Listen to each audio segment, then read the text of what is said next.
ꯅꯨꯡꯁꯤꯖꯔꯕ ꯆꯤꯟꯅꯥꯎ ꯄꯨꯝꯅꯃꯛꯄꯨ world Meitei council ꯑꯃꯁꯨꯡ ꯑꯩꯍꯥꯛꯀꯤ ꯇꯔꯞꯇꯒꯤ ꯑꯩꯍꯥꯛꯀꯤ ꯃꯥꯏꯀꯩꯗꯒꯤ ꯈꯨꯔꯨꯝꯖꯔꯤ ꯅꯣꯛꯆꯔꯤ ꯂꯥꯛꯂꯤꯕ ꯑꯦꯄ꯭ꯔꯤꯜꯒꯤ ꯇꯥꯡ 18 ꯅꯣꯡꯃꯥꯏꯖꯤꯡ ꯅꯨꯃꯤꯠꯁꯦ ꯃꯁꯤꯗ ꯋꯥꯔꯜ ꯃꯩꯇꯩ ꯀꯥꯎꯟꯁꯤꯜꯒꯤ ꯄ꯭ꯂꯤꯅꯔꯤ ꯁꯦꯁꯟ ꯍꯥꯏꯅ ꯃꯥꯂꯦꯝꯒꯤ ꯃꯐꯝ ꯄꯨꯝꯅꯃꯛꯇ ꯂꯩ ꯃꯩꯇꯩ ꯃꯌꯥꯝ ꯑꯃꯁꯨꯡ ꯚꯥꯔꯠꯇ ꯂꯩ ꯃꯩꯇꯩ ꯃꯌꯥꯝꯒꯤ ꯎꯅꯅꯕꯒꯤ ꯄꯥꯟꯗꯝꯗ ꯑꯩꯈꯣꯏꯒꯤ ꯃꯤꯐꯝ ꯄ꯭ꯂꯤꯅꯔꯤ ꯁꯦꯁꯟ ꯑꯁꯦ ꯏꯝꯐꯥꯜꯗ ꯁꯤꯟꯖꯕꯅꯤ ꯑꯩꯈꯣꯏꯒꯤ ꯄ꯭ꯂꯤꯅꯔꯤ ꯁꯦꯁꯟꯁꯤ 6 ꯁꯨꯕꯅꯤ ꯍꯟꯗꯛꯀꯤꯁꯤꯅ ꯑꯩꯈꯣꯏꯒꯤ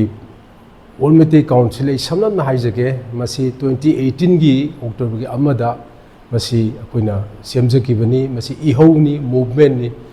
मालेमदा लैबा मितेसिंग इंडियादा नतना South Asia South East Asia अमसुंग अतोपा पृथ्वीगी मालेमगी मफम पुनमक्ता हजिक चोइना मफम मफमदा लैरिबा मिते म्यामसी कनेक्ट तौसी हाइदना कनेक्ट तौननबा सेमजखिबा अखोइ इहौनी मसे चुमनगी प्लेटफॉर्म नते चुमनगी ओरिजिन इहौनी इट्स अ मूवमेंट अदु असिगी इहौसी असिगे इरोइनना अखोइना करी करम तौरगा अखोइ मैतै सिंगसिगी इहौसिबु मीनिंगफुल ओइबा इहौम ओइनगदगे हाइना अदोमने संजनजबनी अखोइना मतमगी इशू दा खुदमोइना हुजिक हुजिक मैतै सिंगी सर्वाइवलगी क्वेश्चन दा अखोइगी इंडिया की कॉन्स्टिट्यूशन असिगी मनुंगदा कॉन्स्टिट्यूशनल प्रोटेक्शन अमा फंगनना बाइना मयामना हौदोकपिरंबा अखोइगी schedule tribe लिस्टा चन्ननबा असिदसु world Meitei council अन सरुक याजै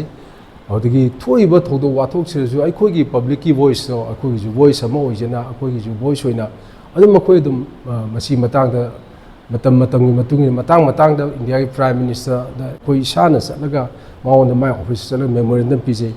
असुमना वर्ल्ड मैतै काउंसिल सी